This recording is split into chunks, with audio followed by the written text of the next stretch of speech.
الحمد لله حمدا كثيرا يليق بعظمته وكبريائه، والحمد لله على آلائه ونعمائه، الحمد لله على نعمة الإيمان ونعمة القرآن، والصلاة والسلام على سيد الإنس والجان صلى الله عليه وعلى آله وصحبه أجمعين.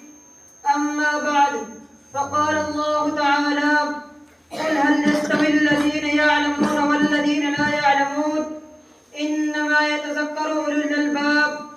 صدق الله العظيم وصدق رسوله النبي الكريم.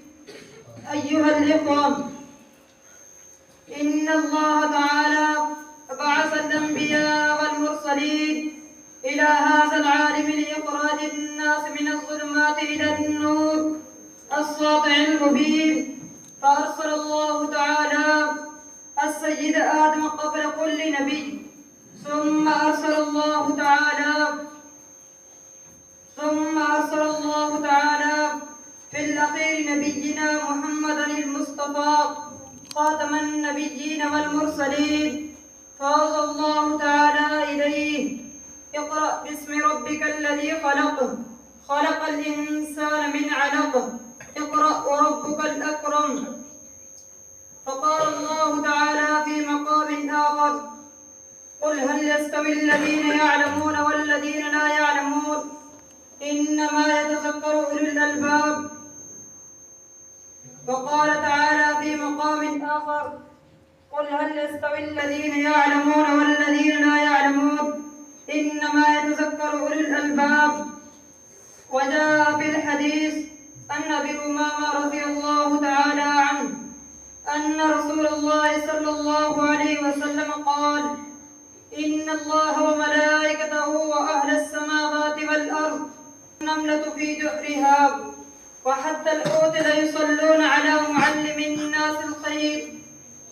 وقال تعالى في مقام آخر: أنتم طلاب العلوم الشرعية وضيوف رسول الله صلى الله عليه وسلم، وستكونون ورثة الأنبياء في قريب من الزمان، وستقومون في دياركم وأقطاركم داعين إلى الله تعالى، فلولا نفر من كل فرقة منهم طائفة ليتفقهوا في الدين ولينذروا قومهم إذا رجعوا إليهم لعلهم يحذرون.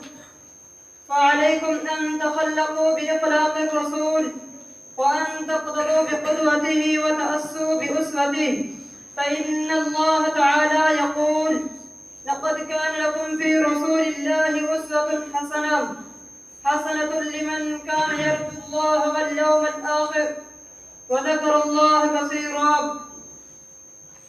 أيها الإخوة، إننا في بداية العام الجديد نفتح صفحة جديدة من حياتنا العلمية، فأنا أرحبكم على هذا ترحيبا حارا، وأستقبلكم استقبالا عظيما من صميم قلبي وأعماق فؤادي لحضوركم في هذه الدار والتحاقكم بهذه المدرسة للحصول على العلوم الشرعية الإسلامية.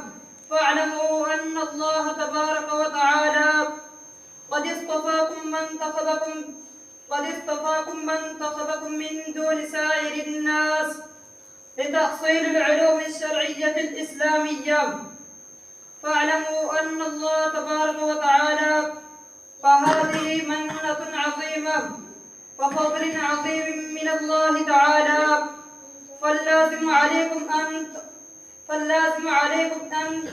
أن تقدروا هذه النعمة وتستكثروا هذه البضاعة. فاعلموا أن الله تبارك وتعالى يزيد الشاكرين وتوفيقا ورشدا وإحسانا وإنعاما.